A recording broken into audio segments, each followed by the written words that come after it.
कुंडली के 8वें घर का स्वामी अगर लग्न में बैठा हुआ हो तो 8वें भाव के हिसाब से उसकी जिंदगी बहुत ज़्यादा विघ्नों से भर जाएगी। जैसा कि 8वां घर होता है, आप जानते हैं।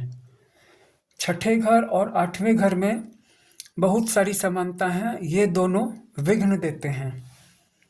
8वां घर कुछ ज़्यादा ही विघ्न देता है, बीमारियां भी देता है लेकिन लंबी बीमारियां देता है।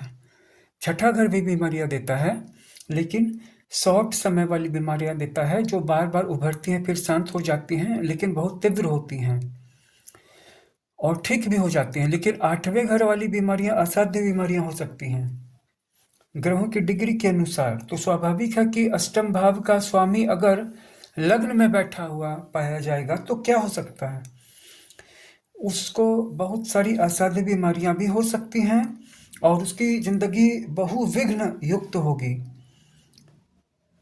और उसमें एक डिस्क्वालिफिकेशन पाया जाएगा कि ऐसा व्यक्ति पराये धन का लालची हो सकता है और किसी के धन को उठा लेने में, उसके बताए बिना यानी उसकी जानकारी में दिए बिना उसके किसी सामान को ले लेने में या चोरी कर लेने में भी इसमें जरा भी हिचकिचाहट नहीं होती है।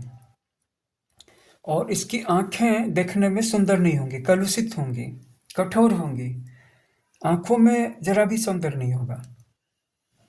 और चूंकि अष्टम स्थान का स्वामी लग्न में बैठा है तो ऐसा हो ही नहीं सकता कि वो दुखी नहीं हो। अष्टमेश लग्न में बैठेगा तो वो दुखी होगा ही होगा,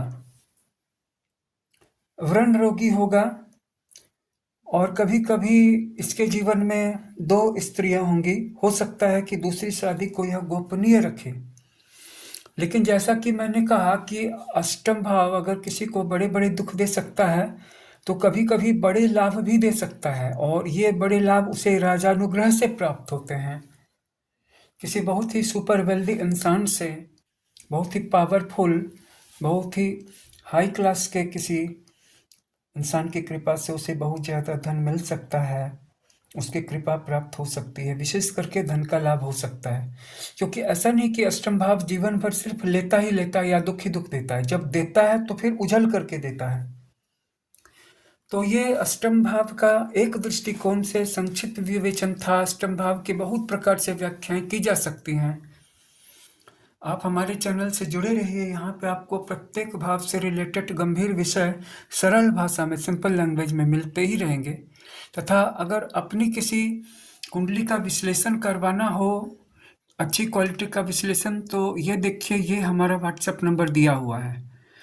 इस नंबर पे आप अपनी बर्थ डिटेल सेंड कर सकते हैं, स्क्रीनशॉट रख लीजिए और आपको यहाँ पे मिलेगी बहुत ही अच्छी क्वालिटी की एनालिसिस, जिसमें रेमेडीज भी शामिल रहेंगी और सही कलर, सही रत्न, लकी डे, अनलकी डे, हर चीज़ की विस्तृत जानकारी भी रहेगी।